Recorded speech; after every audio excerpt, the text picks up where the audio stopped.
how to memorize a textbook. Let's go. Hi, it's Tansel, four-time Australian memory champion, international best-selling author, and your memory coach. And today we want to look at how to memorize a textbook. Right now, why would you want to memorize a textbook?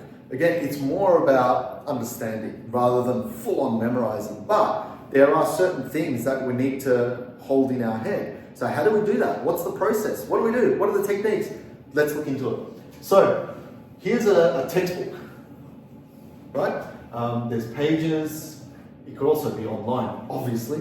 But you've got pages there. Now, generally textbooks are linear form information, right? So when I say linear, everything is ordered, but it's not organized, right? So, for example, something on page 1 might link to something on page 12, and something on page 12 might link to something on page 300, right? And then when you go to the index or glossary down the back, it's got, memory, page 12, 300, 312, and so on, right? So it's not, you're going to have to sift through a lot of that information to organize it. So it's not organized, it's linear. So what we need to be able to do is we need to organize this information. That's the first step to memorizing a textbook, right? Organize. How do we do that? Now the cool thing is a textbook, right, has chapter headings, right? How cool is that? So what we can do is grab, let's say these are the chapter headings, right, at the front of the book.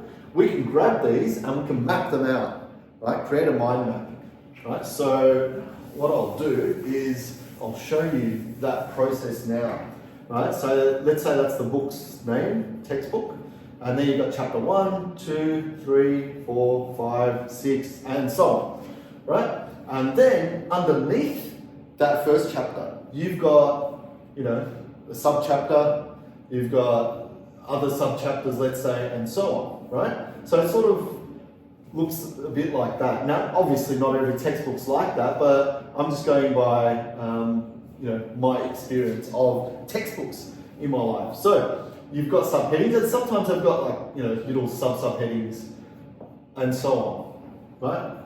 Might be here. So what you're doing there is you're mapping out these headings on a mind map. So you're putting all the main headings and all the subheadings and the sub-subheadings.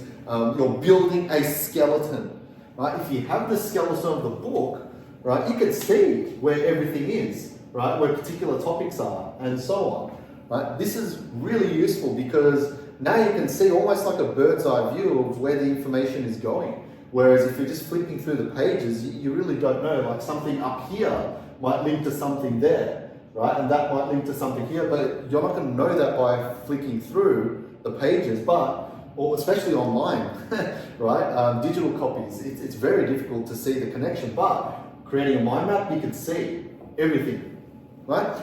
So that's stage 1, right? Create the skeleton. Stage 2 is now, obviously, you're going to go through and read this textbook. So what you can do is, as you're reading through these branches that are the furthest, you're going to add this knowledge on there, right? So what is this knowledge?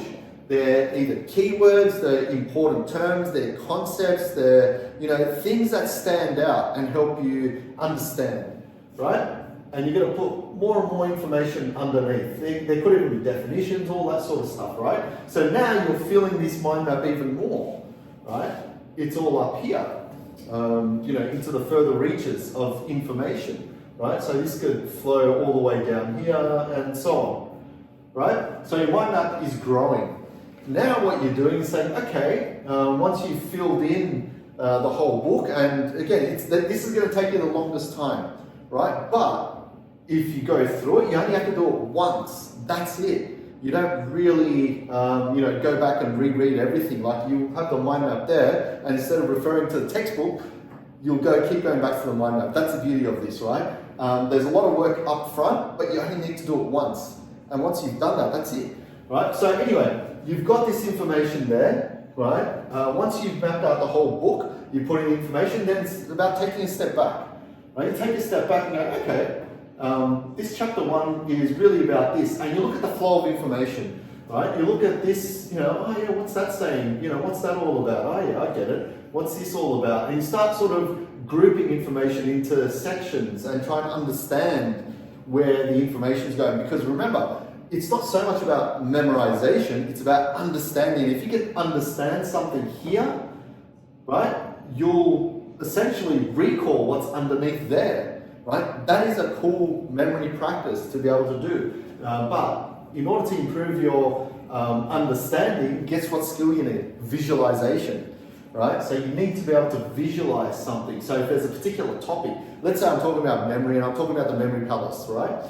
Now I have to be able to visualize, say, an actual palace. What does it look like? Do you see what I mean? Instead of just knowing the term memory palace, that's not good enough. I have to visualize it. So I've got memory palace here, I've got all these other little things, and once I know what that's about, okay, go on to the next one, and next one, and so on, right? So you visualize the whole thing.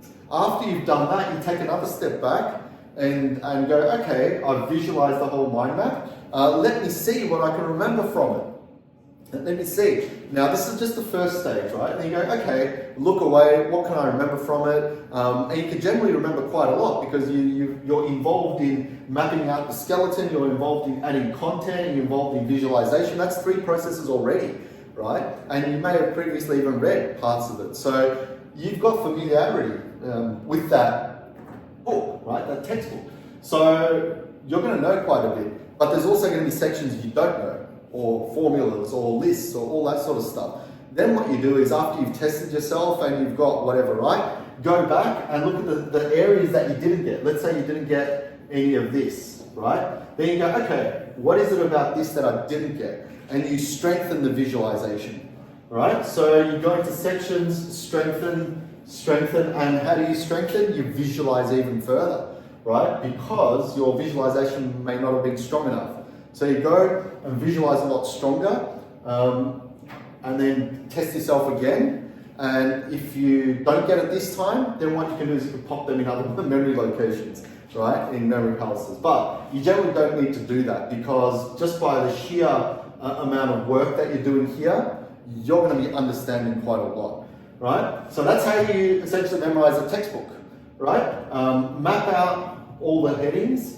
Map out the sub-headings, create the skeleton. Once you've got the skeleton, add the contents in, right? And once you have the contents in, just follow the flow of information, visualize it, take a step back, test yourself, and once you've tested yourself, then go back, look at what you need to fix, what else you need to remember, and then just strengthen it with further visualization. So how long does this process take? Well, to be honest, it doesn't take very long to map out all the contents of a book, right? So that's easy. The longest is when you're actually going through the textbook, because you're not just reading it normally, right? You're stopping, you're adding content, all of that. So it's going to take you however long it takes to read a book plus add information. And then once you've done that, then it's about following the flow of information. That doesn't take that long because you've already done the hard work putting in the information. And then on top of that, you've got the reviews and further visualizations and so on. So yeah, the hardest part is putting in the information here, the data as you read. But the more you do it, the faster you get and the better you get as well. Then you start really refining how you collect data inside your head. And then once you do it a few times, that's it. It becomes so powerful that all you have to do is just grab a textbook, map it all out, and you've essentially memorized it. What you can also do as well, if you really want to memorize it, is all the chapter headings, even the subheadings, you can put them into memory locations in the memory palace. So if you want to know how memory palace works, check out the video down below. I'll put that in there because that will help you to remember things in order. So if it's got 13, 14, 15 chapters, now you've got 15 locations you can add that into. How easy, and all you have to do now is just follow the information inside your head, not even on a mind map. So you can do that as well. All right, cool. So any questions, feel free to comment down below. I've got free lessons down on my website, also a memory course as well. It's an 8-week coaching program. If you're interested in that, again, I'll put the link down below. And let's do this. Okay, I'll see you in the next video. Cheers.